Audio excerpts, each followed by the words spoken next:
They tried to evict me from my own lake cabin, without knowing I owned the entire subdivision they stood on.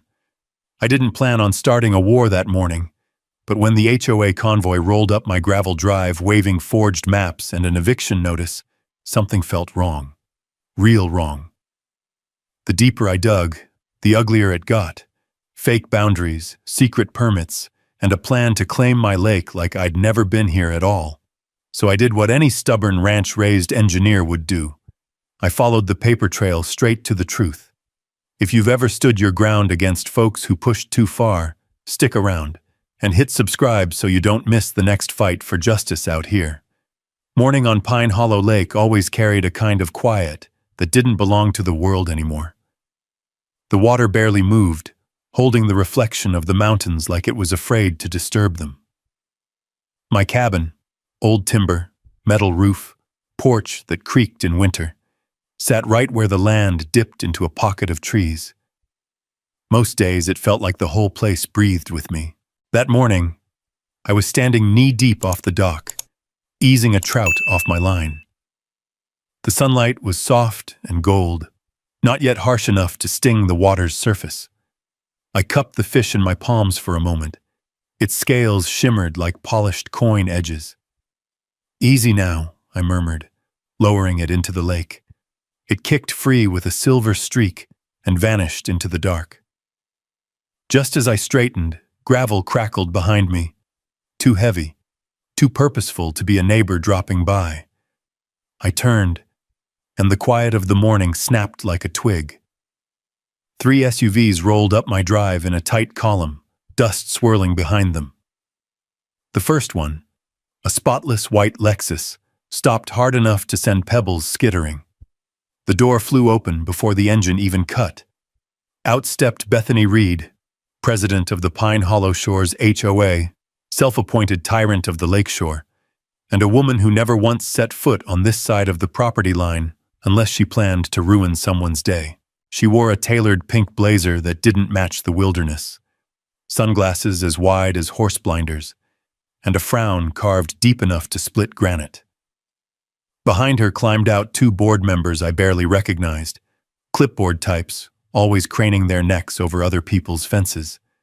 Bethany didn't bother with hello. She marched toward me like she owned the ground under her shoes. "Mr. Cole, we need to speak immediately." I wiped my wet hands on my jeans, still standing on the dock in rubber waders. "Morning to you too, Bethany. Something wrong? Grass too green? Cabin too rustic? Fish too fishy?" She didn't blink. Humor died somewhere around the time she laminated her first HOA rules packet. "You are in violation of 14 Pine Hollow Shores community codes." She said it like a judge passing sentence. "Your dock is non-compliant. Your cabin exceeds aesthetic standards. Your shoreline maintenance is visually disruptive, and your trash receptacle color is unacceptable." I stared at her. "Trash receptacle color? And," she added sharply, "you have ignored multiple written notices. This is your final warning before eviction proceedings begin." That pulled me up short. Eviction? From my own cabin? I stepped off the dock, boots sinking into wet dirt. Bethany snapped her fingers, and one of her board members handed her an overstuffed manila packet. She held it out like a sheriff serving a warrant. "You signed the Pine Hollow Shores covenants when you purchased this property, Mr. Cole. You are inside HOA boundaries. You are subject to all regulations, effective immediately. This notice sets your eviction date." I felt irritation rise like heat up my neck. "Bethany, I've owned this land for years. I never signed a covenant. I'm not even in your subdivision." She lifted her chin, confidence dripping like oil. "Our records say otherwise." I took the packet from her, flipping it open with wet fingers. Inside were photographs of my cabin, my home, marked with red digital circles, bold violation codes, and a boundary map I'd never seen. The map looked wrong the second my eyes hit it. Lines too straight. Dates too recent. My property drawn inside a block I knew didn't exist when Curtis sold me the place.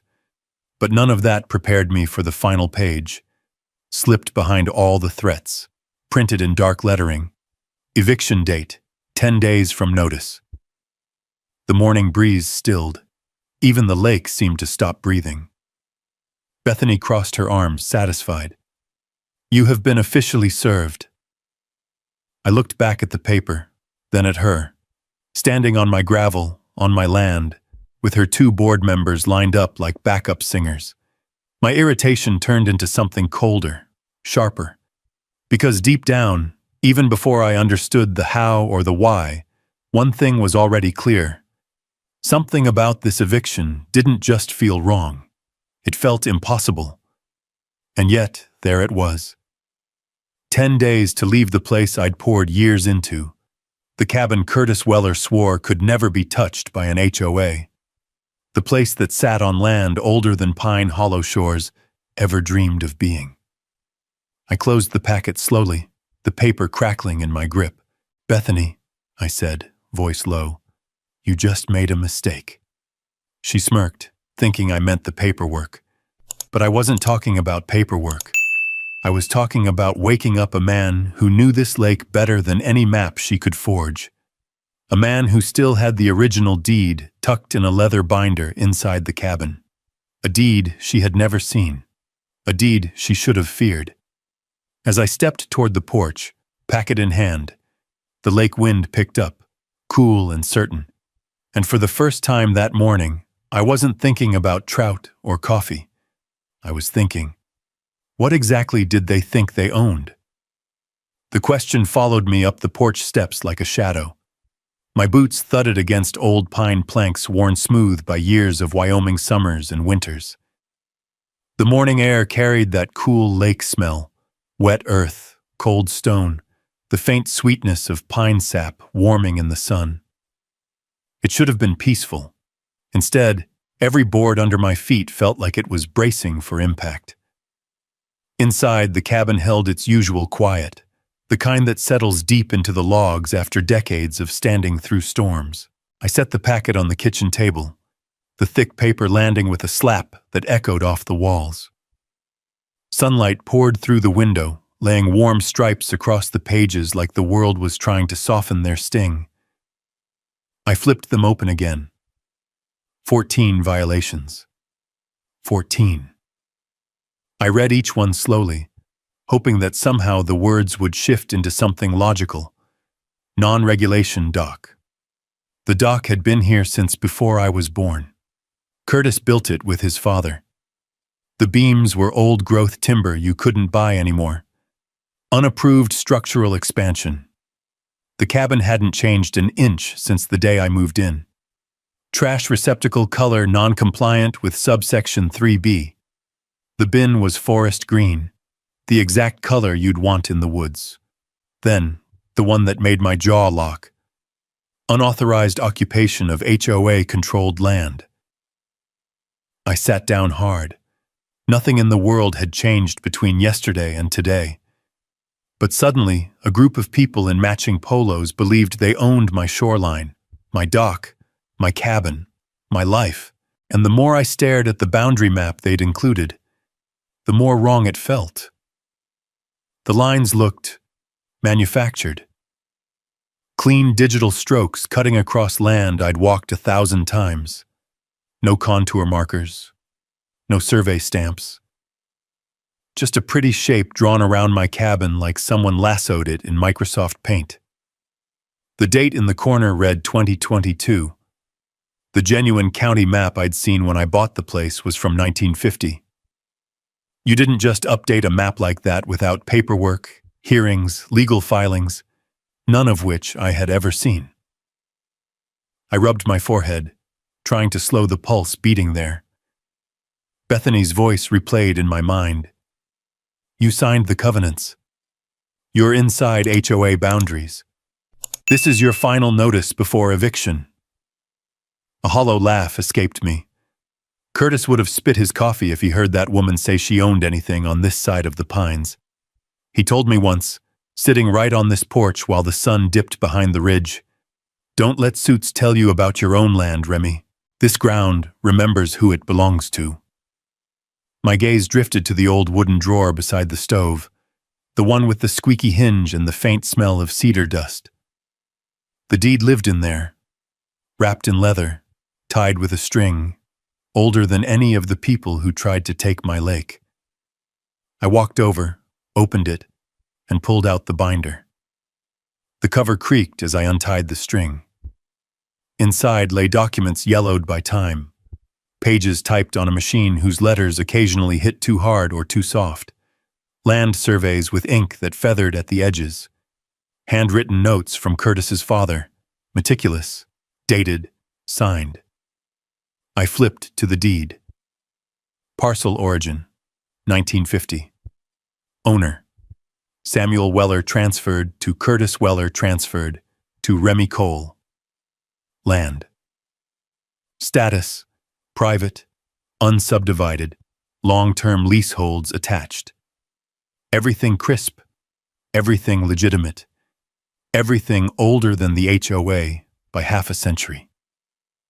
And then I remembered Curtis handing it to me on the day I bought the cabin. His hands were shaking with age, but his voice was steady. You take care of this lake, Remy, and don't let anyone sell you a story that doesn't line up with what's on this paper. I set the binder beside the eviction packet. Two worlds sat on my table. The real one, inked by men who built this land with their hands, and the counterfeit one, printed by people who didn't know a dock beam from a dining bench. A low rumble outside broke my focus. Another SUV rolled up the drive. I stepped onto the porch expecting Bethany again, but it was only the mail carrier, an older man, hat pulled low, bag slung over his shoulder. He waved. Morning, Remy. Got something for you. He handed me a thin white envelope, no return address, only to Resident Pine Hollow Shores. What's this? I asked. He shrugged. Been getting a lot of these lately. HOA newsletter or something. I opened it. Inside was a one-page notice. Effective immediately, Pine Hollow Shores HOA has expanded boundary jurisdiction to ensure unified community standards. All adjacent lakefront properties are hereby subject to oversight. Signed, Bethany Reed, President. My stomach tightened. They weren't just pushing paperwork. They were expanding borders, redrawing lines, acting like they had power no one ever gave them. But the worst part came at the bottom. Failure to comply will result in removal by community enforcement. Community enforcement, not law enforcement, not state enforcement, not federal authority. Just neighbors with clipboards and inflated egos who believed they could police a man off land he legally owned. I felt a pulse of heat travel up my spine. This wasn't just overreach. It was a takeover attempt. The quiet lake morning was long gone. The air felt heavier now, thicker, like a storm gathering behind the ridge. The breeze stirred the porch railing, making the old wood groan. Something was coming, and it wasn't the afternoon wind. I gathered the eviction packet, the fake map, the boundary notice, and the old leather deed. I pressed them together until my knuckles turned white. Then I said it out loud, letting the words settle into the cabin walls. If they think they own this land, they have no idea what they're stepping into. I grabbed my truck keys off the hook. It was time to call Sarah. As I reached for the door, my phone buzzed with a message from an unknown number. Mr. Cole, this is urgent. Please contact us immediately regarding Pine Hollow Shores enforcement actions. Enforcement. That word again. And suddenly, the eviction wasn't the scariest part anymore. Enforcement. A thin little word, printed in cheap ink, but it hit with the weight of a steel gate slamming shut. I turned the phone over in my hand, the message staring back at me like a threat dressed up as a courtesy.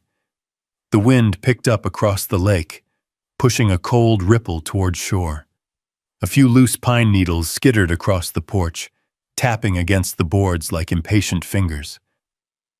I locked the door behind me and stepped toward my truck, feeling that old familiar tightness behind the ribs. the kind that shows up when trouble pretends it has authority. The gravel crunched under my boots as I climbed into the cab. Dust rose behind the tires as I backed out onto the narrow road that wound through the pines. The trees leaned in overhead, their tall shadows draped across the hood. The lake disappeared behind me, swallowed by the curves of land that had been untouched for generations. I pulled my phone from the dash mount and hit the contact I knew by heart. Sarah Mitchell picked up on the second ring. "Remy? What's going on? You sound like you swallowed a porcupine." I exhaled. "Sarah, the HOA rolled in this morning. 3 SUVs, they're trying to evict me." There was a pause, not the confused kind, the angry kind. "They can't evict you. You're not under their jurisdiction." "According to them, I am now." I steered through the bend, the tires thumping over a patch of exposed roots. They gave me 14 violations, claimed I signed covenants. They handed me a boundary map with my cabin drawn inside their subdivision. Her voice sharpened. "A new map?" "Brand new, too clean, too perfect." I hesitated, remembering the wrongness of those lines. And I got a letter in the mail saying they extended jurisdiction to adjacent lakefront properties. Silence again. Then, "Oh, that's bad. That's very bad." "I saved the worst for last," I added. They used the word enforcement twice. Sarah cursed under her breath. Quiet, clipped, controlled. The attorney version of panic. "Remy, listen carefully," she said. "This is not normal HOA behavior. Expanding jurisdiction without a vote? That's illegal. Evicting someone outside their boundaries? Also illegal. Redrawing maps without county approval? That's fraud." I kept driving, the forest thinning as I approached the ridge. "It gets worse, I see. The map contradicts the deed. Curtis's father never subdivided the land." I checked. Another sharp inhale from her side. "Pull over, now." I eased the truck onto a dirt turnout overlooking a wide valley. The wind out here carried the smell of sagebrush and the distant hint of rain. I turned off the engine. The silence felt like a held breath. "Okay," I said. "I'm pulled over." "Remy," she said slowly, "if the Weller family never subdivided and your deed includes leasehold rights beyond the cabin footprint, the HOA may be sitting on land they don't legally own." I stared straight ahead at the open valley. "Say that again." "You might own the entire tract beneath Pine Hollow shores." A bird screeched somewhere overhead, circling in the wide blue. "That can't be real," I said softly. "It's rare," she replied, "but not impossible, especially in older ranching areas. If Curtis's father leased the lots instead of subdividing them, and those leases never expired, you bought all of it when you bought the cabin." The leather-bound deed flashed in my mind. Its yellowed pages, the worn signatures, the words long-term leaseholds attached. That phrase I'd always skimmed over, assuming it meant backyard rights or access paths. I never imagined it could be something bigger. "You need to bring me every document you have," Sarah said. "The deed, surveys, any letters from the HOA. I need to look at all of it." "I'm on my way," I said. "Good. And Remy?" Her voice softened, but only barely. "Don't talk to them again without me. Not until we know exactly what they've stepped into." I hung up and sat there for a moment, staring out through the windshield. A storm cloud was forming over the ridge, dark and heavy, dragging its shadow across the valley floor. The wind picked up, rattling the truck's mirror. The world had shifted today. Not violently, not loudly, but with the quiet force of a fault line settling beneath your home. And now every step forward felt like dangerous ground. I started the engine again and headed toward town, the pines bending with the growing wind. The road narrowed through a canyon, the sunlight breaking into fractured beams across the hood. My mind raced ahead of the tires. If Sarah was right, if the HOA built their kingdom on land they didn't own, then Bethany Reed wasn't just wrong. She was trespassing. And every fine, every threat, every piece of paper she shoved under someone's door was standing on stolen ground. As I reached the outskirts of town, dust trailing behind me, my phone buzzed again. Same unknown number. This time I answered. A clipped voice said, "Mr. Cole, this is Pine Hollow Shores Enforcement Division. You have failed to respond to urgent notices. We require immediate access to your property for inspection. Refusal to comply will result in escalation." The road curved sharply, but for a moment I forgot to steer. "Who is this?" I demanded. But the line went dead. I gripped the wheel, knuckles white, heart hammering. That wasn't a neighbor. That wasn't a volunteer. That wasn't some clerk with a clipboard. That was someone pretending they had authority on land they had never owned. And suddenly, the boundary dispute wasn't just a mistake or a power grab. It felt like the first warning shot of something much bigger. As I pulled into town, storm clouds rolling in behind me, one question burned louder than the rest.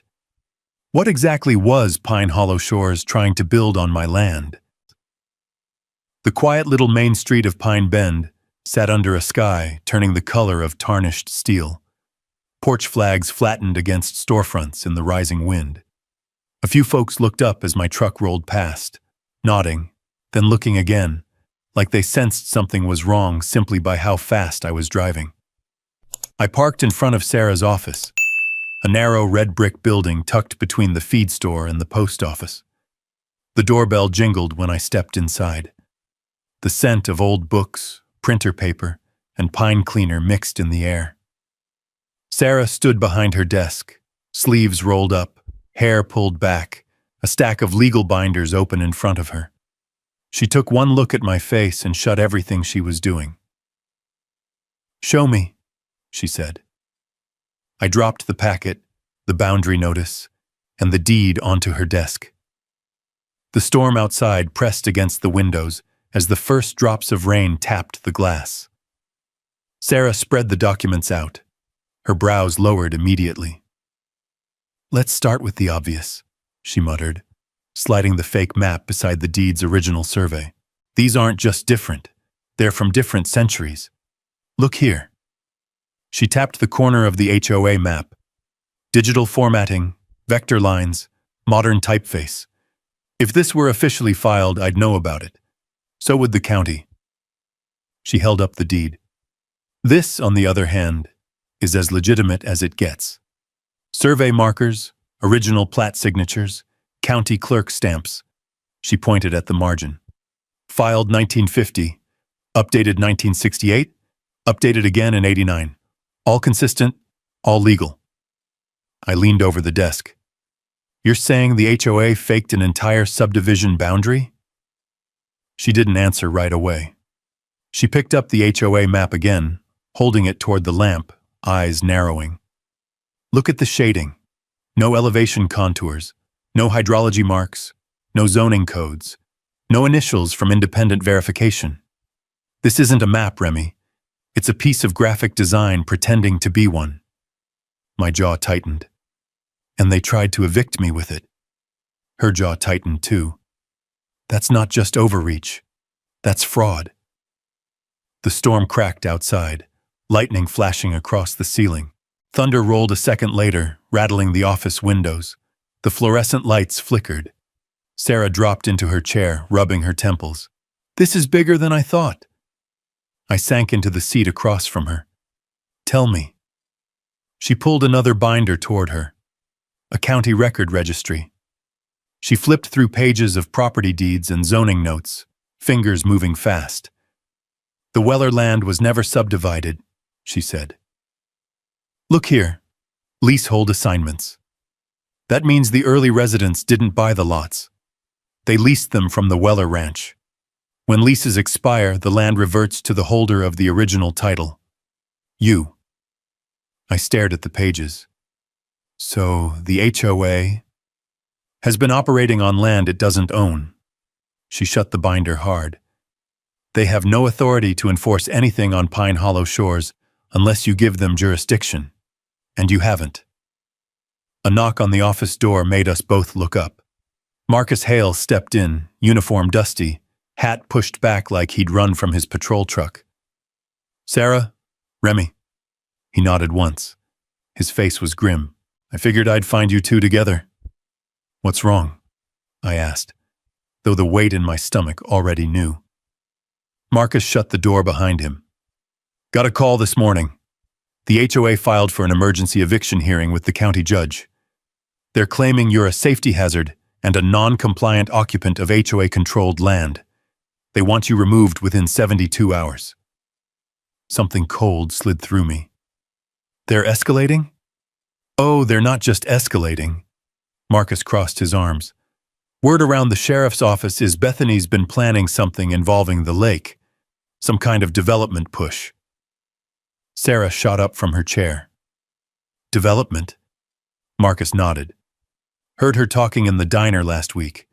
Something about an opportunity and shoreline optimization." I felt heat crawl up the back of my neck. Optimization.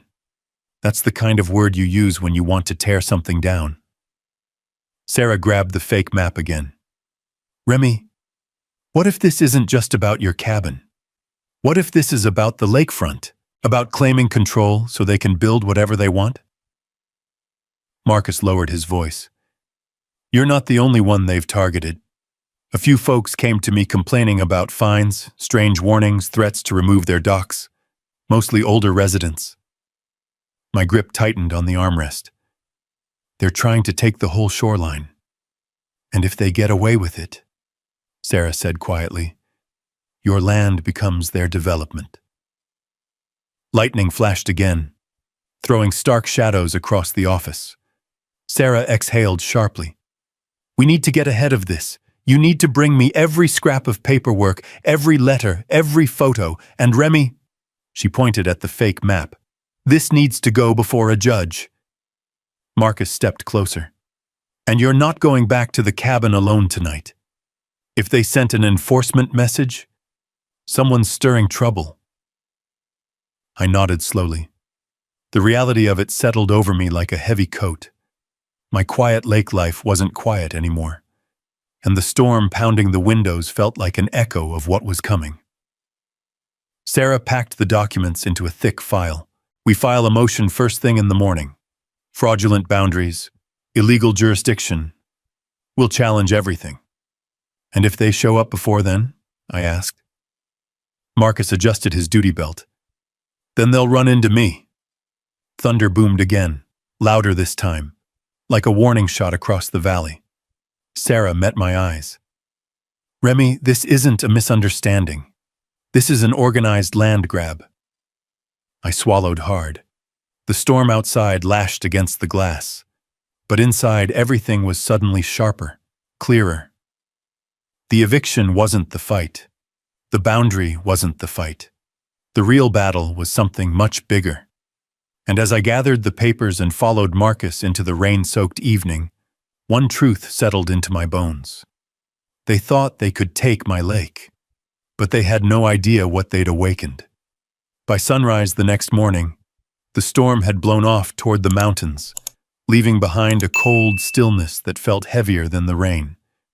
The air smelled of wet pine and iron-rich dirt. A thin mist sat over Pine Hollow Lake like it didn't want to let go of the night. I barely slept. Every creak of the cabin, every groan of timber in the wind made me sit upright, half expecting to see headlights crawling up the gravel again. At 7 sharp, Sarah pulled into my drive in her silver Tacoma.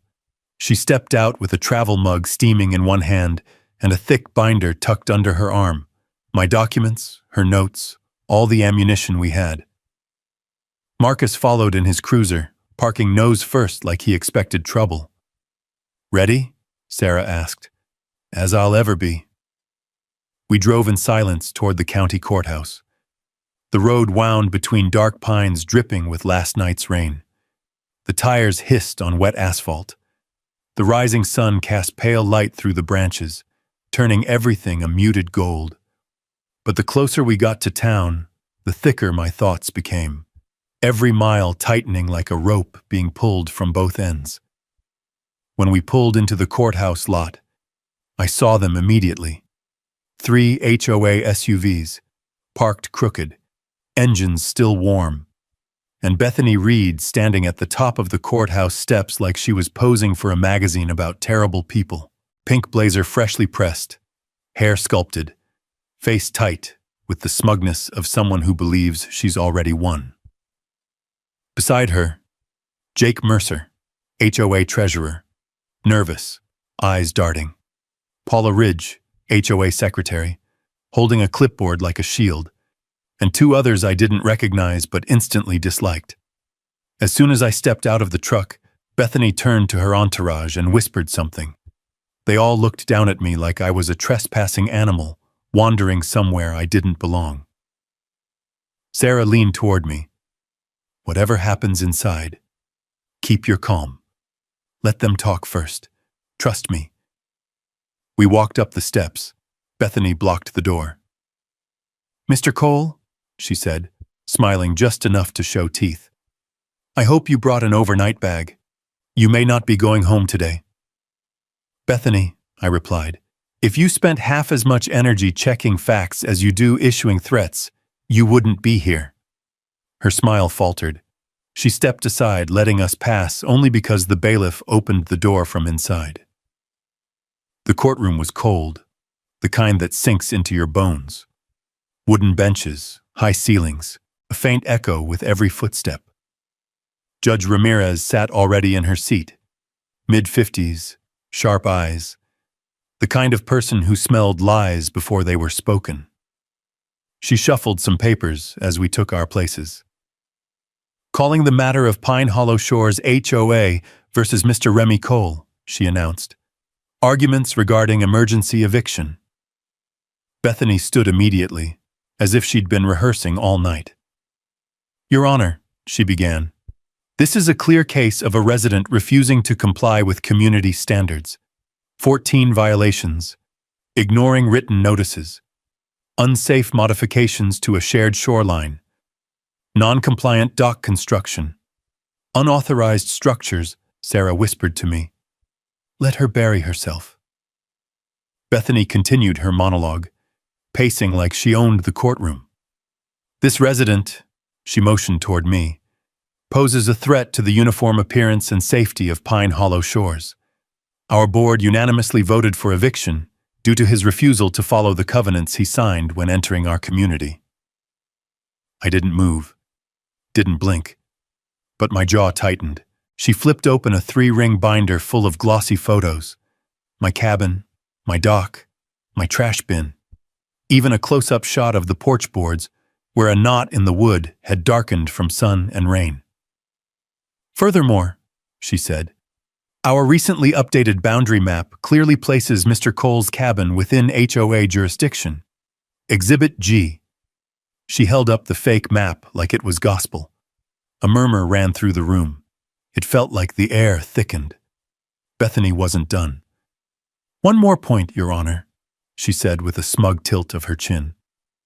"We have reason to believe he is harboring unregulated wildlife attractants on his property." She nodded toward the photo of my fishing gear. The judge raised an eyebrow. "He fishes on a lake." Bethany gulped. "Yes. Well, that too is prohibited by community vote. The lake must remain pristine." Judge Ramirez tapped her pen twice, her version of irritation. "Thank you, Ms. Reed," the judge said flatly. "You may sit." Bethany sat with the victory smirk of someone who believed the gavel was already halfway down. Then the judge turned her gaze to Sarah. "Ms. Mitchell," she said. "Your response?" Sarah rose slowly, smoothing the binder in front of her like she was straightening the feathers of a hawk about to strike. "Your Honor," she began calmly, "my client is not only innocent of every allegation, he is not, nor has he ever been, under the jurisdiction of the Pine Hollow Shores HOA." A ripple of surprise moved through the room. Sarah continued, voice steady, cutting. The boundary map submitted by the HOA is not a county-recorded document. It lacks elevation contours, official seals, survey signatures, and legal filing dates. In short, it is a forgery.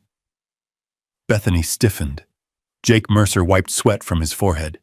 Sarah opened the binder and laid down the original deed, carefully, reverently, like she was placing a stone tablet before the court. "This," she said, "is the official Weller Ranch deed, filed in 1950. Updated consistently over decades, it proves Mr. Cole owns private land that predates Pine Hollow Shores by more than 60 years. She slid the forged map beside it. "And this," she tapped it once, "is a fabricated boundary manufactured to seize control of property they do not own." Even the judge leaned forward. Sarah didn't stop. "The HOA has no authority over Mr. Cole's land. They cannot evict him. They cannot fine him. They cannot rewrite boundaries. And they certainly cannot threaten him with something called community enforcement." The room went dead silent. Then Sarah delivered the line that cracked everything open. "Your Honor, this is not an eviction case. This is a case of attempted unlawful jurisdiction, boundary fraud, and misuse of HOA power." The judge looked at Bethany, hard. Bethany's confidence bled out of her face.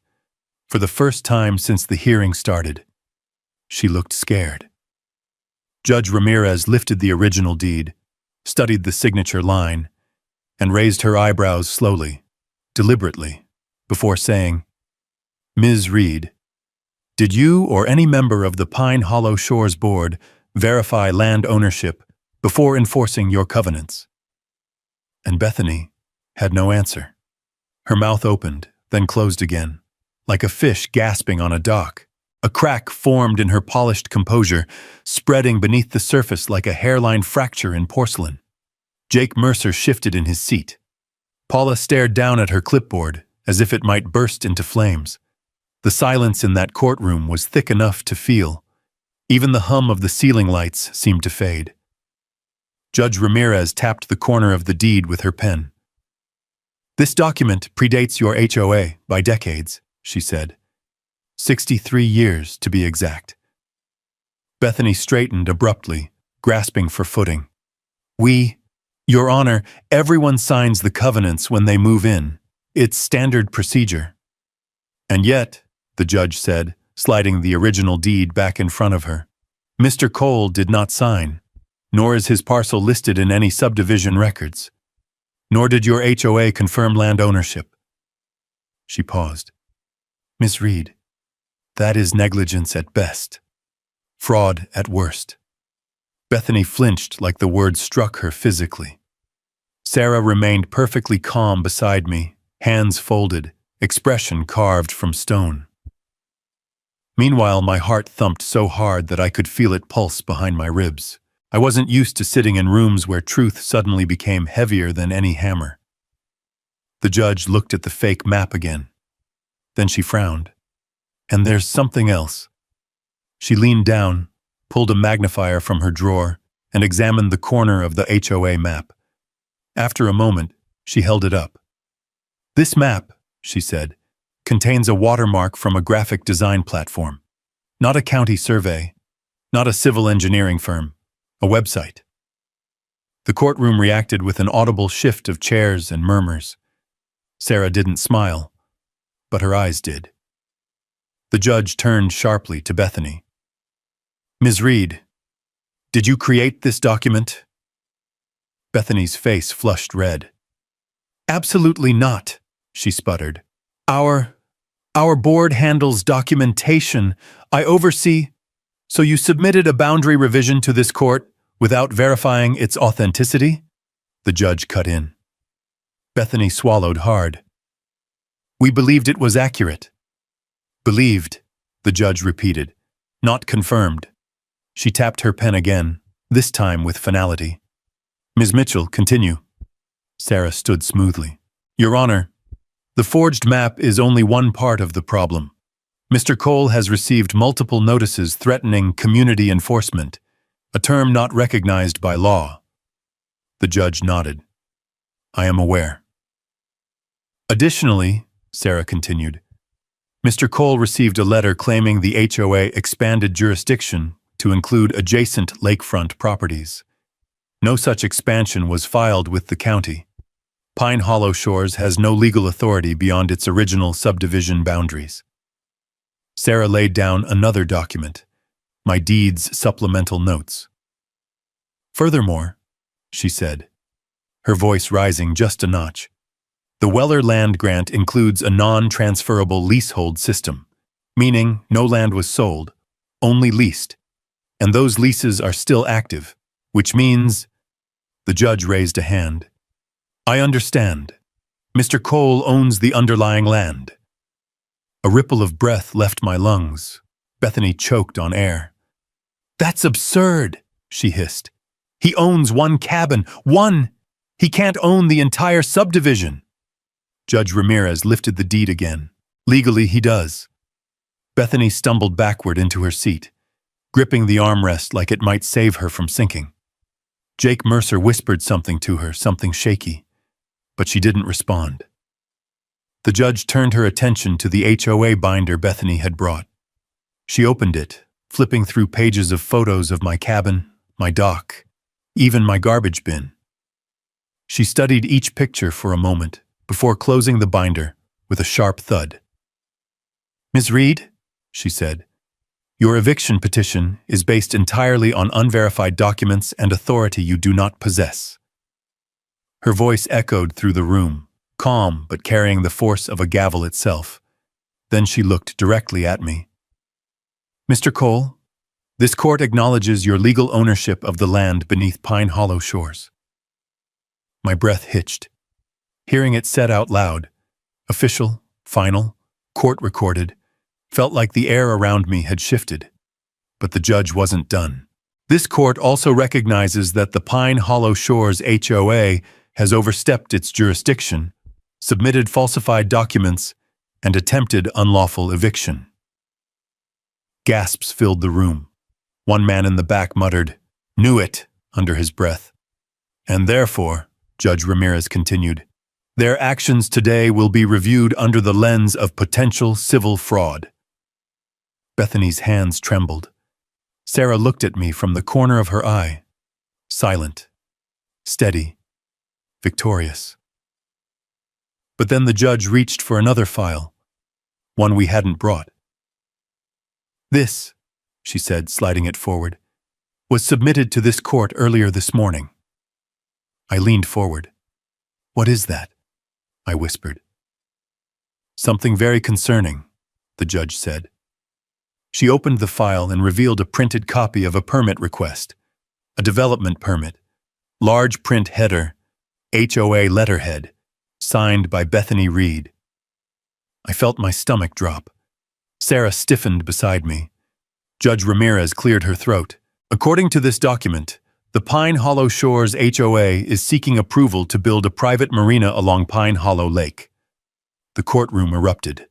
The judge raised her voice. Order! Bethany tried to stand, but stumbled instead. Your Honor, I didn't submit that. But Judge Ramirez wasn't looking at her. She was looking at me. And Mr. Cole, she said, this permit lists the proposed construction site as your shoreline. The pencil in my hand snapped clean in two.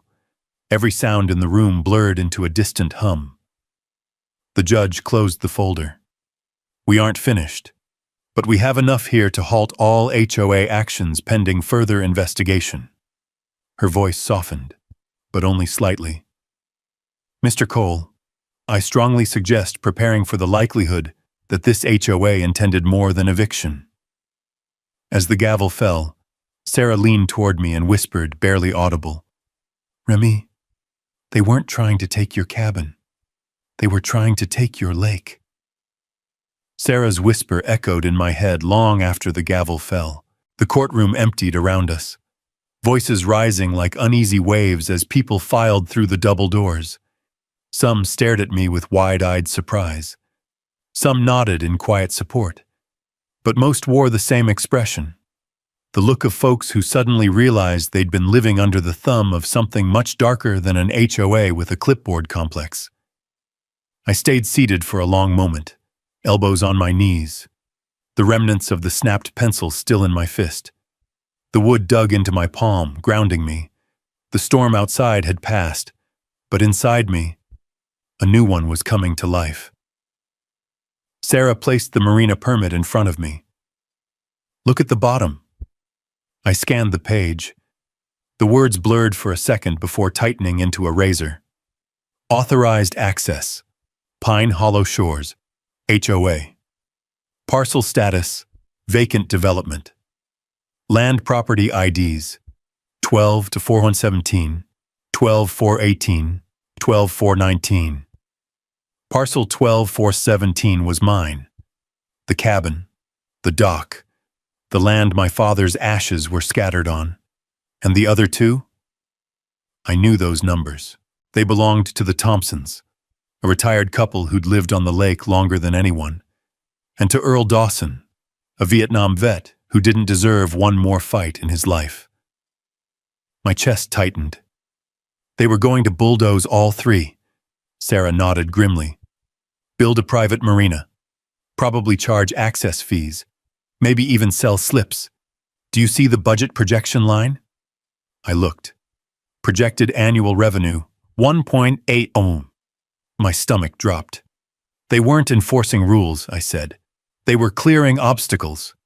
And you, Sarah said, were the biggest obstacle of all. Before I could answer, a shadow fell over the table.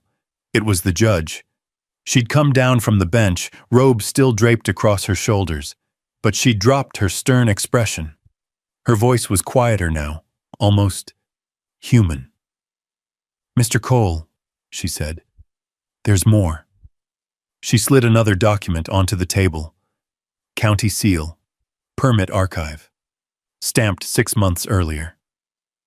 This was filed by the HOA before any of your alleged violations, she said. It claims the lots were already cleared for development. I frowned, but they weren't. That's the problem. The signatures and approvals were forged. Sarah's eyes sharpened like broken glass. Bethany signed them. The judge nodded. There will be a criminal investigation. The air inside that room thickened, as if even the walls were listening. Prepare yourself, the judge said softly. This is not going to be a simple civil matter anymore. She left us with that weight. Marcus appeared in the doorway next, hat in hand, expression darkened with anger he usually kept buried. You saw it? He asked. We saw it, Sarah replied. Marcus rubbed his jaw. Remy, if these permits went through, they were days away from putting survey stakes into your shoreline. I stood, gripping the permit so tightly the edges curled. Not anymore. We walked out of the courthouse into blinding sunlight. The clouds had parted, but the wind remained sharp. The courthouse steps felt steep, like the world had changed between the top and bottom of each one.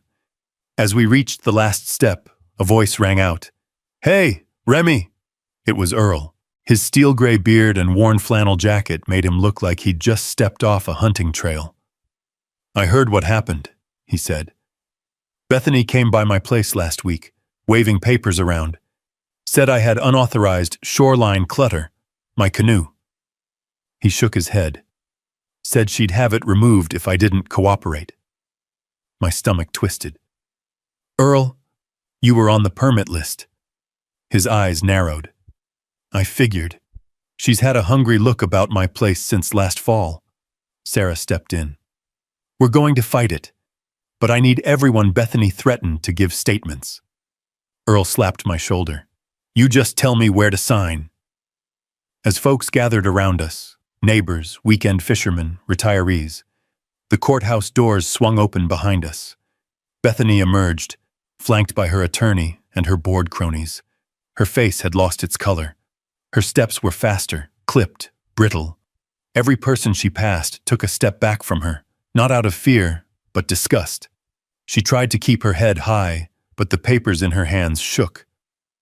Jake Mercer trailed behind, wide-eyed and pale. Paula clutched her clipboard, like she needed it to stay upright. When Bethany reached the parking lot, Marcus called out to her. "Ms. Reed." She froze. "This isn't over," she snapped without turning around. "No," Marcus said. "It's just beginning." Her shoulders tensed. She fumbled for her keys. The SUV door slammed so hard the sound echoed across the lot. She sped away without another word. The dust she kicked up drifted across the parking lot like smoke after a fire. Back at my cabin that evening, the lake was calm again. Too calm. Not a ripple disturbed the surface except for the occasional insect skimming across. I stood on the dock, looking at the mountains mirrored in the water. A loon called from somewhere across the lake. A lonely, echoing sound. Behind me, the old cabin door creaked. Sarah stepped onto the porch. "You okay?" she asked. "No," I said honestly, "but I'm ready." She came down the steps. "Tomorrow, we'll gather every document, every neighbor's testimony. Then we file. Fraud, embezzlement, unauthorized land seizure." Her tone hardened. "And we force the county to freeze every HOA action." I nodded slowly. The wind stirred the lake grass along the edge, making it rustle like whispers in the dark. "Remy," Sarah said quietly, "they planned to erase your cabin." I looked down at the dock boards beneath my boots, weathered, cracked, familiar. My father stood here once. Curtis stood here many times. The lake had watched both of them grow old. "They won't erase anything," I said. "Not while I'm alive." The sun dipped lower, casting long shadows across the water. The first stars blinked through the thinning clouds. And somewhere in the distance, an engine hummed along the far side of the lake. Slow, uncertain. A vehicle watching, or waiting. I didn't move. Neither did Sarah. But in that silence, the line between peace and danger felt thinner than it ever had. The engine revved once, deliberately, and then the headlights snapped on, aimed straight across the lake, at my cabin. The beams stretched long across the dark water, pale ribbons slicing through the mist. The lake held them like a still mirror, reflecting the glare right back at us. Sarah stepped closer to my shoulder, the boards creaking beneath her boots. "Remy," she murmured, "that's not a neighbor." "No," I said, jaw tightening. "That's someone checking how far they can push." For a long moment, nothing moved. Just the engine humming low, the headlights carved like a warning. Then, slowly, the SUV backed up the gravel, turned, and disappeared into the trees, its taillights blinking like a predator slipping back into the brush. The night swallowed the sound.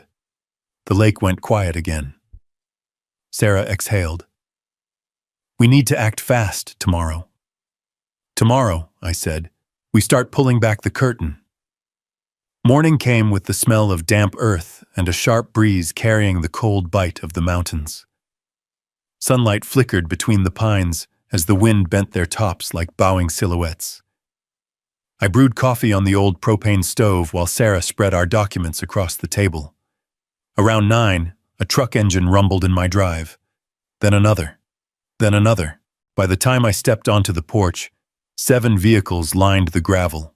Rusted pickups, old Subarus, and Earl's dented Chevy. Neighbors climbed out, some with folders, some with envelopes, some with years' worth of frustration written across their faces. Earl approached first, holding a thick binder and a thermos of what I hoped wasn't his homemade whiskey. "You ready?" he asked. I nodded. More than ready. Behind him came Tia Marsh, the nurse from across the ridge, holding a stack of printed letters with sticky notes marking dates. She looked tired, like someone who'd fought her battles quietly for too long. "Bethany fined me for having wind chimes," she said. "Said they violated auditory standards. I haven't slept right since." Next came Rena, a single mom whose boy liked to draw chalk dinosaurs on the sidewalk. Her hands trembled as she held out a folder. She called it graffiti, threatened legal action. And then there was George, carrying a spreadsheet printed on paper so thin the ink bled through. "My dues went up 3 times last year," he said. "No vote, no explanation." More neighbors stepped forward, each with a story worse than the last. Fines for porch plants, warnings for non-compliant bird feeders, attempts to order them to cut down healthy trees. Every one of them looked relieved, finally being believed. Sarah sat at a folding table we set up under the pines, pen in hand, glasses perched low on her nose. She listened to each story carefully, her expression tightening as the pile grew taller. "Fraudulent enforcement, fraudulent fines, fraudulent jurisdiction," she muttered. "This is a full pattern." Marcus arrived next, stepping out of his patrol cruiser. He didn't wear his hat this time, just the badge on his belt and a tired look in his eyes.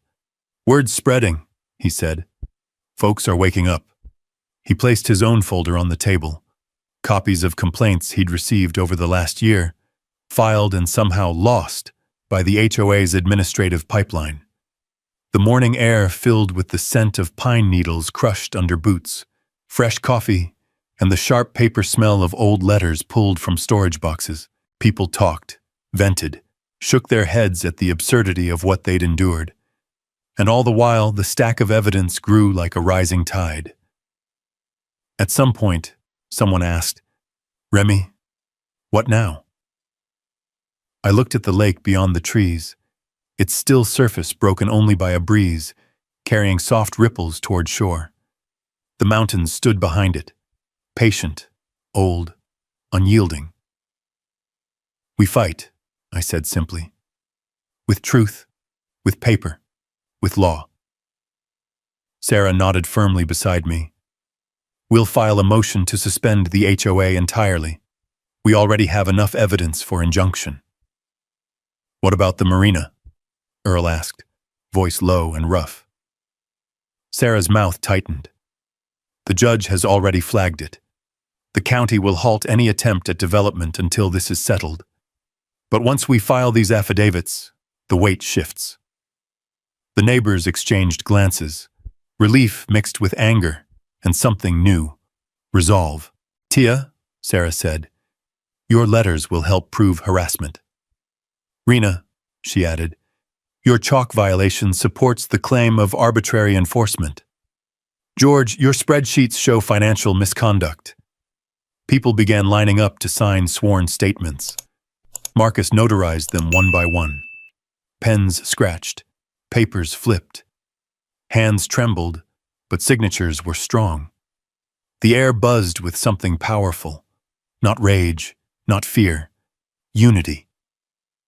For the first time in years, Pine Hollow Shores wasn't bowing to Bethany Reed. It was standing taller. By early afternoon, we had 23 affidavits, clear, documented, time-stamped. Sarah stacked them neatly, tapped the edges straight, and said, "Let's deliver these before the clerk's office closes." I gathered the folders. Marcus followed us to the truck. "Keep an eye out," he warned softly. "If Bethany knows you're gathering signatures, she might try something." "She already did," I said. "Last night." Sarah glanced at me.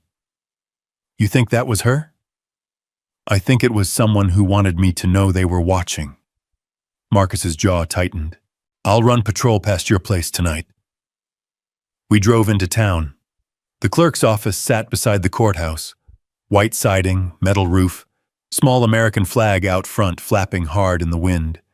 Inside, the air smelled of toner and dust. The clerk, a woman with silver hair and kind eyes, looked up as we entered.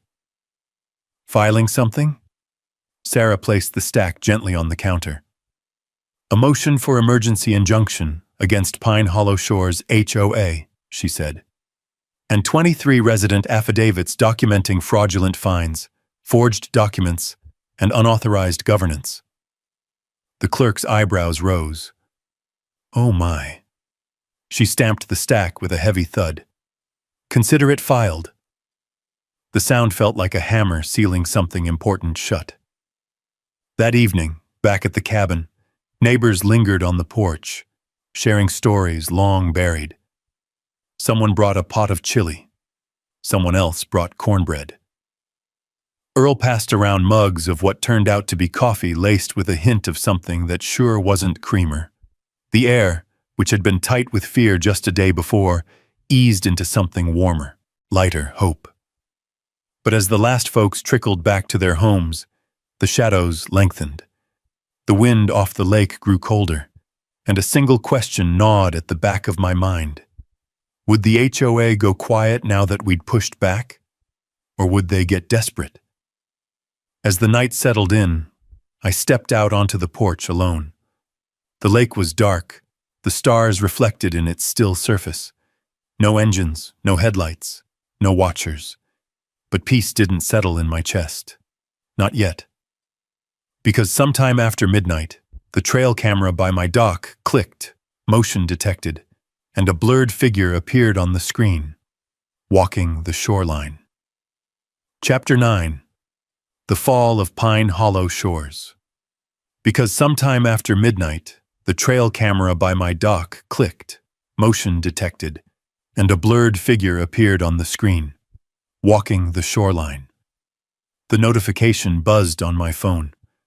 The screen glowed in the dark cabin, casting long shadows across the wooden walls. I sat up slowly, listening. Only the wind moved outside, brushing through the pine needles like a whisper too close to the window. I tapped the video. There it was, grainy night vision green, a person in a dark jacket hood up walking the edge of my property with something in their hand. A clipboard. Flashlight. Maybe both. The figure moved slow, pausing at the dock, peering under the beams as if measuring something. Not a burglar. Not a lost hiker. Someone checking the shoreline. Bethany, I muttered under my breath. Or someone she sent. A second frame captured the figure kneeling, shining a light under the dock planks, like they were looking for weak points. Then the camera caught something that made my blood run cold. A glint of metal. Survey stakes. The same kind used to mark development boundaries. I grabbed my boots, but before heading out, I stopped myself. No. Not like this. Not alone. Not without making sure the law was watching. I forwarded the clip to Marcus and Sarah, then sat at the table waiting for dawn. The minutes stretched long. The lake outside faded from black to silver as the first hint of sunrise cut across the water. By the time I stepped onto the porch, frost clung to the railing. Footprints tracked near the dock, fresh, heading toward the tree line. Whoever had been there wasn't hiding their trail. They were confident. Too confident. A blue sheriff's cruiser rolled into the drive. Marcus stepped out, jaw set, eyes sharp. "You armed?" he asked. "With a cup of bad coffee and 6 hours of no sleep," I said. "Does that count?" He didn't smile. "Show me the camera." We walked down to the dock. The boards groaned under our weight. Mist lifted off the lake in soft curls, turning the whole scene into something between real and dream. Marcus knelt, studying the fresh ground. "Someone was definitely here," he said. "And those impressions." He pointed to 3 faint circles in the mud, tripod legs, survey equipment. A cold knot twisted in my gut. They were mapping the shoreline. "Yep." Marcus stood, brushing his hands off, which is illegal given the injunction we just filed. Sarah arrived next, dressed in a wool coat, binder tucked under one arm. She looked at the footprints, her expression tightening. "That settles it," she said. "They're desperate, and when people get desperate, they get sloppy." The 3 of us stood there, looking out over the quiet water. The lake mirrored the morning sky, pale and cold. But beneath the stillness, something volatile churned, like the lake itself knew what was coming. "We need to move now," Sarah said, "before they make another play." The second hearing was scheduled for noon. By the time we reached the courthouse, the parking lot was full. Residents stood outside in clusters. Muted voices, anxious glances, the weight of months or years of being pushed around pressing into their shoulders. Some carried folders, some carried coffee, some carried nothing but hope. Inside, the courtroom buzzed like a hornet's nest. People lined the walls. Every bench was packed. Even the hallway outside was full. Bethany arrived 10 minutes late. She entered wearing a navy blazer, hair tied tight, a new lawyer in tow, a man who looked like he advertised on interstate billboards, all gelled hair and shiny cufflinks. Behind her were the remaining HOA board members, pale and jumpy, like they knew what was coming. The judge stepped in and the room fell silent. "This court," she began, "has reviewed the evidence submitted regarding Pine Hollow Shores HOA, including witness affidavits, financial discrepancies, and the forged documents presented at the previous hearing." She paused, letting the weight settle. "The fraudulent permit applications alone warrant referral to the district attorney." A wave of whispers swept through the room. "Order," the judge said, tapping her gavel once. She turned to Bethany and her attorney. "Do you have anything to say in your client's defense?" The attorney stood, smoothed his tie, and coughed. "Your Honor, given the mounting evidence, we respectfully request a continue." "Denied," the judge cut in. "This court is ruling today." Bethany's face drained of all color. "Effective immediately," the judge continued, "the Pine Hollow Shores HOA is suspended from all operations pending a full audit." A gasp rippled through the benches. A murmur of relief followed, soft but unmistakable. A few folks wiped their eyes. Paula sank onto her bench, hands trembling as she covered her face. Jake Mercer leaned forward, elbows on his knees, staring at the floor like it might swallow him. Bethany stood. "This is a miscarriage of—" "Sit," the judge commanded. She sat. "And furthermore," the judge added, "a temporary receiver will be appointed to manage community matters until a lawful governing body can be elected." She looked toward me then, straight, steady, not unkind. "And Mr. Cole," she said, "as the legal landholder of the tract beneath Pine Hollow Shores, you are reinstated as custodian of the land agreements. You may proceed to reestablish terms as you see fit." It hit me hard, not as power but as weight, responsibility, history, and the truth Curtis had once told me: this land remembers who owns it. "And finally," the judge said, lifting her gavel, "charges will proceed regarding fraudulent governance, falsified documents, and attempted unlawful seizure of private property." Her gaze locked on Bethany. "Ms. Reed, please stand." Bethany rose, hands tightening on the bench. A bailiff stepped forward. This is—" Bethany sputtered, voice cracking. But the bailiff took her by the arm. Her new lawyer stepped away like he wanted nothing to do with her. The room watched in stunned silence as the Queen of Pine Hollow Shores, the woman who once strutted through the neighborhood handing out fines like confetti, was escorted toward the side door. Her steps faltered. Her voice broke. Her eyes were wide, frantic. It was over. Truly over. The gavel fell with a final, echoing strike. Outside the courthouse, as neighbors gathered around me in gratitude, a deputy approached with a sealed envelope, urgent, county-stamped, and said, "Mr. Cole, you're going to want to read this. It concerns the HOA's development plans, and it's worse than we thought." The crowd thinned just enough for me to take a step back. The envelope was thick, stiff, edges sharp like it held something that wasn't meant to see daylight. I tore it open right there on the courthouse steps, the Wyoming wind tugging at the paperwork like it wanted to read it too. Inside was a copy of an application, the kind that had no business being filed without landowner consent. The heading read, "Proposal for Lakefront Redevelopment, Phase 1. My heart dropped as I scanned the text. They weren't just planning a marina. They weren't just planning boat slips.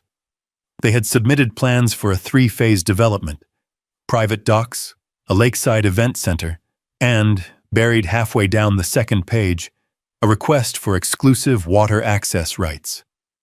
Exclusive, meaning no resident, no visitor, no fisherman could touch the water without paying them. They planned to take the lake itself. I felt my stomach tighten, but before I could say a word, Sarah stepped beside me and plucked the papers gently from my hand. Her eyes narrowed as she read, jaw tightening, breath steadying. This, she whispered, wasn't just HOA greed. This was a land grab worth millions. Marcus cursed under his breath. And they were going to use you as the first domino. Neighbors around us started asking questions, anxious voices mixing with the courthouse chatter. What is it? What were they trying to do? Is it over? I held up a hand, not to silence them, but to steady myself. It's a map, I said, a map of what they wanted this place to become. Sarah folded the papers carefully, almost solemnly, and tucked them back into the envelope. Remy, she said quietly, this closes the story in court, but it doesn't close it at home. We've still got cleanup. The cleanup didn't happen overnight. It didn't even happen over a week. It took the better part of a month for Pine Hollow Shores to settle into something resembling peace. But that month changed everything. The court-appointed receiver, Lena Morrison, showed up 2 days after the hearing. She was all business. Utility vest, boots dusty from years spent walking construction sites, clipboard that clicked when she wrote. She changed the locks on the HOA center before noon. By evening, she'd frozen every HOA-controlled account. The following morning, she posted a notice. Temporary governance suspended. Structural audit underway. Folks read the sign as if it were scripture. And at the same time, neighbors came out of their houses like the place had been frozen in time and was finally thawing. Tia brought a folder full of fines that had never existed in any bylaw. Rena brought photos of her kids' chalk drawings that had been labeled graffiti.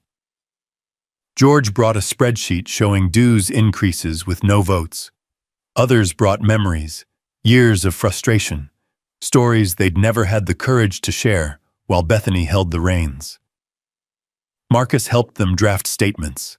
Sarah scanned every piece of evidence.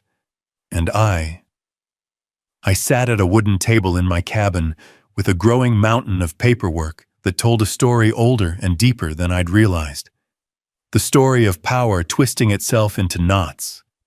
The story of a community that had been quiet too long. The story of a lake that had been waiting. One night, Lena stopped by the cabin with a USB drive. This has everything the state needs, she said. Financial crimes, forged documents, election fraud, and this. She placed a sheet in front of me. It was the board's internal vote log, except it wasn't. The signatures were copied, printed, pasted. Some were exact duplicates. It wasn't governance. It was theater. They never expected anyone to call their bluff, she said. But you did. I didn't speak. I just nodded and handed her a cup of coffee. A week later, Francesca Bloom, Bethany Reed, whatever name she used, was arrested trying to leave the state under a different identity. Her suitcase was full of cash she'd siphoned off HOA accounts. The community watched the news release together in the general store. Nobody cheered. Nobody gloated. They just exhaled, like someone had been pressing a hand against their chest for years and finally let go. The new council formed slowly, carefully. No power to fine, no power to control.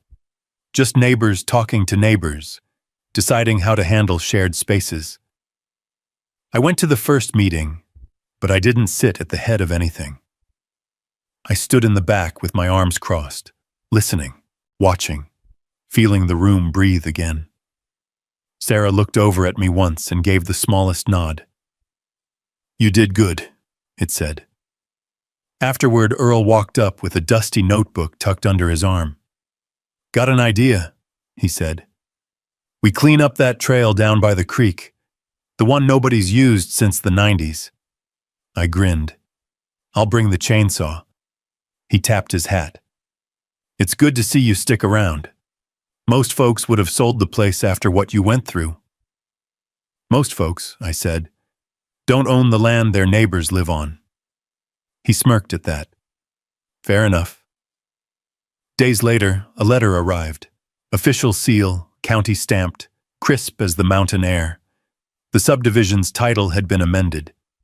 The land beneath Pine Hollow Shores was legally mine, always had been, just buried under paperwork and time. I stood on my dock that evening, the boards warm from the day's sun, the lake glass still beneath a pale orange sky. Pine needles rustled behind me. A loon called somewhere across the water. The world was quiet again.